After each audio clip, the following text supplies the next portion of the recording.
You look like a mess at the bottom. Haha. Emma said that, and, while I was still on duty, she poured the can of beer she had onto my head and laughed loudly. My name is John. My parents divorced when I was just beginning to understand things, and I was taken in by my mother, growing up in a single-parent household. I still don't know the reason for their divorce. I just vividly remember my mother crying on the night my father left. So, I never thought to ask about the cause of the divorce. Being in a single-parent household meant that my mother had to earn the amount that a father in a typical family would bring home all by herself. My mother worked multiple part-time jobs, tirelessly providing for me to have a comfortable life from morning till night. Seeing my mother's efforts, even though I was young, I felt that I couldn't waste her hard work. I diligently focused on my studies, even if it meant sacrificing things I wanted. I secretly wished to play soccer, but I feared it would affect my academics, so I never joined the club. Looking back, I realized that we didn't have the financial means to afford soccer gear like spikes or uniforms, so not joining was the right decision. I didn't buy reference books or attend supplemental classes like the other kids around me, but thanks to my natural intelligence and exceptional memory, I consistently ranked at the top of my class throughout my 6 years of elementary school. However, my mother, despite juggling multiple part-time jobs, never became a contract employee or received promotions or bonuses. Our life never improved. So, even as I entered junior high school, our family remained poor. In elementary school, I wore tattered clothes because we had no school uniforms. By the time I reached the upper grades, my classmates and teachers had figured out that I was from a poor family. Fortunately, in junior high school, most students wore school uniforms and carried designated school bags, which spared me from being singled out as poor in public. One day, during my second year of junior high, as the end of middle school approached, Emma, the most popular girl not only in our class but in the entire grade, approached me and said, "You're John, right?" Well, yes. Since I attended a different elementary school in a different district, I struggled to fit in from the beginning and had no friends, spending my time focused on my studies. At that time, of all people, I was approached by the popular girl, Emma, so I couldn't hide my nervousness. Whether she noticed my state or not, Emma continued without any concern. "John, how much do you usually study?" "Well, I arrive at school as soon as it opens, do some preview for the day. Then after school, I review the material before going home, and I keep studying until bedtime. That's the routine." "Wow, that's impressive. So, is that why you're so smart? Your name is always at the top of the test rankings, but I had no idea what kind of person you were, so I was curious." Saying that, Emma, who laughed, was cuter than any other girl I had met so far. From that day on, Emma started visiting me almost every day, saying she wanted me to teach her. Gradually, we moved beyond just studying, and we began talking about various topics, including life and relationships. As we moved up to the third year and ended up in the same class, we decided to start dating. I never imagined that I would have a girlfriend during my middle school years, especially not before making friends, and the fact that she was Emma was beyond my expectations. However, I always kept in mind that I couldn't let my studies suffer just because I had a girlfriend, so my grades didn't drop. Our relationship was going well, but it came to an abrupt end one day. On a holiday, we were going on our first date as a couple. Since it was a day off and we would be meeting in casual clothes instead of our uniforms, I wanted to decline, but I reluctantly agreed, thinking that Emma was attracted to my intelligence. However, when Emma arrived late at our meeting place and saw me, her reaction was different. "Sorry for being late," she began, but then she looked at me in shock. "What's with that outfit?" It was understandable. Because, at that moment, I was wearing a tattered t-shirt with a stretched-out neckline and shabby jeans, a far cry from a stylish look. However, I couldn't help but think that there was some way I could avoid the situation and said, "Well, you know, I'm not really interested in clothes. Besides, I have this thing for studying, and I don't really go out." Nevertheless, Emma didn't seem convinced, and she said, "I had a vague idea, but I didn't think you were this cool." On that day, Emma was shining from head to toe, and everything she wore was branded. Come to think of it, Emma's family was wealthy, and she was what you'd call a CEO's daughter, I recalled. Recognizing how shabby my own appearance was in comparison, I was overwhelmed by embarrassment. "I can imagine walking next to a guy like this. I'm sorry, but I can't date you anymore. Goodbye." With those words, Emma walked away, and we broke up. Life at school after that was hell. Thanks to Emma, who was at the top of the social hierarchy, my family's poverty was exposed to the entire grade. But that wasn't the worst part. With Emma targeting me as her enemy, people around her began to follow suit, mocking me and eventually subjecting me to considerable harassment and exclusion. According to Emma, it was payback for her humiliation. By looking down on me, the top student in the grade, she aimed to elevate herself and maintain her own status. However, I found it terrifying how her act of revenge escalated to involve the entire grade. The harassment I endured was relentless and took various forms, such as Emma opening windows wide, saying, "The air gets bad when John is around," hiding my textbooks and indoor shoes, and mocking me with comments like, "Did you lose them? Well, just buy new ones. Oh, it's sorry, my bad. You can't afford it, can you?" The list of harassment was endless. And it continued until graduation. Despite the challenging circumstances, the reason I kept going to school without giving up was my determination not to waste my mother's efforts. So, I focused even more on my studies, determined to protect my position as the top student, and I maintained that position by a wide margin. So, with that in mind, I occasionally gave myself a pep talk to overcome my fears and somehow managed to graduate.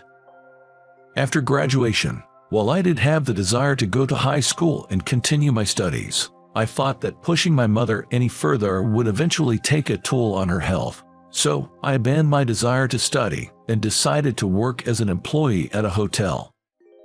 My workplace was a well-known luxury hotel, and thanks to my mother's connection with the hotel's president, I was given the opportunity to work there, despite having only completed middle school. Mr. Smith, the CEO, was an exceptionally capable individual who not only managed this hotel, but also several others. Furthermore, he was incredibly strict. This wasn't because I was still a child with only a middle school education. It was Mr. Smith's management philosophy and the key to his success, as the senior employees explained.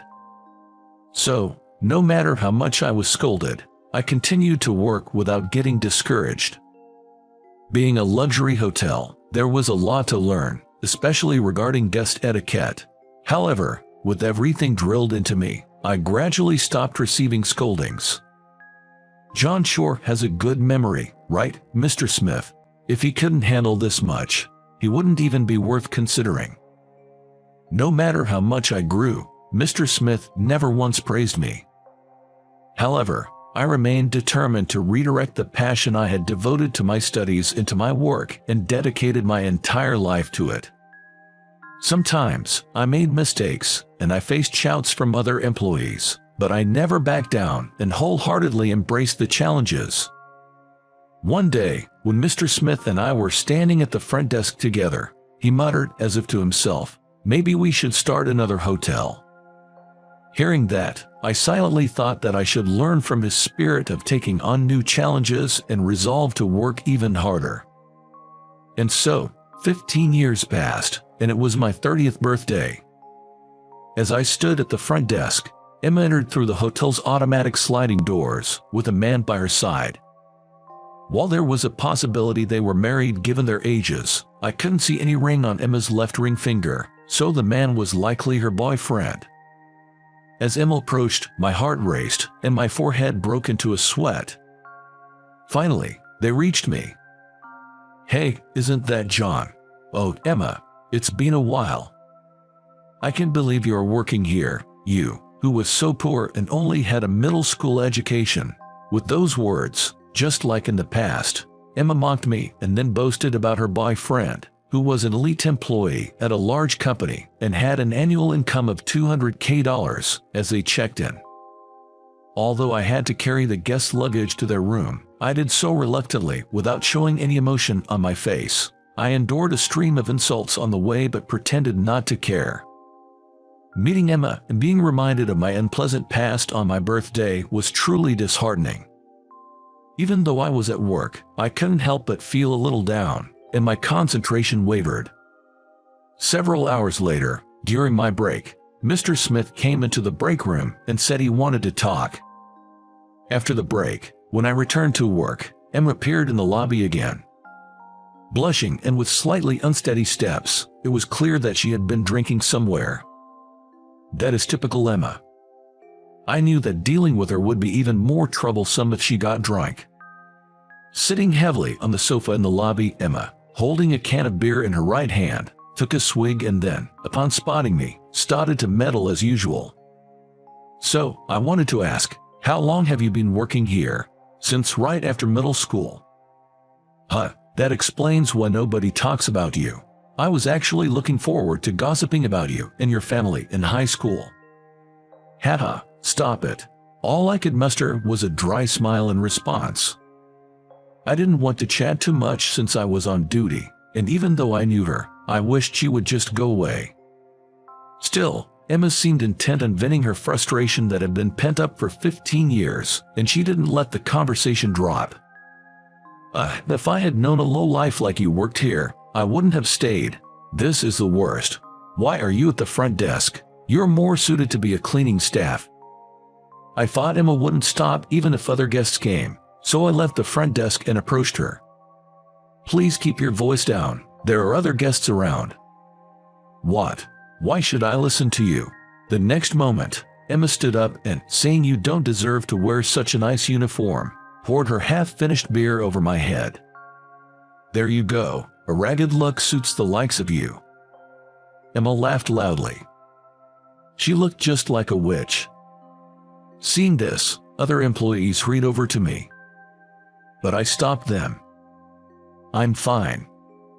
"But you're soaking wet." "Yeah, I'll go change real quick." I glanced at Emma, saying you've had too much to drink, and left. After changing, I returned to the front desk, and Emma was still sitting on the sofa. That's when her boyfriend came in, excitedly saying, "There's an awesome car parked outside. It's black and looks really slick. Must be custom made." Really? I won't be surprised unless it's a luxury car. My dad has tons of them. They bantered, looking outside through the automatic doors. Then, several men in suits got out of the luxury car. Their suits looked so expensive that I thought some VIP must be staying here, and watched them enter. However, the group in suits headed straight for the front desk. Stopping in front of me, among the 3 employees, they said, "Mr. President, John, we've come to pick you up." Huh? I was initially bewildered, unable to grasp the situation. But there was no one behind me. So, it seemed the words were directed at me. Then Emma came from behind, saying, "What? This guy's the president? Guys, you've got the wrong person. He's just a poor lowlife who barely got a job at this nice hotel because he's doomed to never achieve anything more." The men looked confused at her drunken rant. "Do you know her?" one of them asked me, and I replied, "She's an old middle school classmate, sort of." "Sort of. Don't get cocky just because you were bullied." Just as Emma lunged forward, Mr. Smith appeared behind her, gently holding her shoulder, and said, "Please calm down." "Mr. Smith, what's this all about?" "Actually, I've been keeping a secret until your birthday today. I'm planning to entrust you with the new wing opening next month." I remembered when I first joined the company, Mr. Smith had muttered about starting a new hotel. When the new hotel was confirmed, I admired how amazing he was. I never dreamed he would entrust it to me. I've always been impressed with her work since you joined right out of middle school. Choosing to work at such a young age was normal in my generation, but it took courage for yours. Yet, you made up your mind and have been a great help here. I was tough on you because I wanted you to aim higher. I thought you were capable enough to handle the new project. Mr. Smith then held my hand and said with a kind expression, I'm counting on you, and happy birthday. I couldn't stop my tears. I felt recognized by Mr. Smith, who had always been strict, and for the first time, I thought all my hard work had paid off. After gently patting my shoulder, Mr. Smith turned to Emma and said, I hate to break it to you, young lady, but your father's company, the Williams Group, might be facing some tough times ahead. What? Nonsense. Dad wouldn't mess up. This is so irritating. Let's go. With those bitter words, Emma left with her boyfriend. Later, I was taken out for a meal by Mr. Smith. There, I learned that the Mr. Smith's company had business dealings with the Williams Group. However, the Williams Group was famously involved in tax evasion in the area, and upon learning this, Mr. Smith immediately ceased all transactions. A few days later, I saw on the news that the tax evasion by the Williams Group had been exposed. Emma's father was arrested. Their company went bankrupt, and I heard Emma was left with a significant debt. From what I've been told, she's now wearing ragged clothes and trying her best in various ways. If I see her again, I might treat her to a meal, calling it a continuation of the date we never had. Looking in the mirror, I tightened my tie, gave my cheek a slap, and pumped myself up, thinking, I'm the president starting today.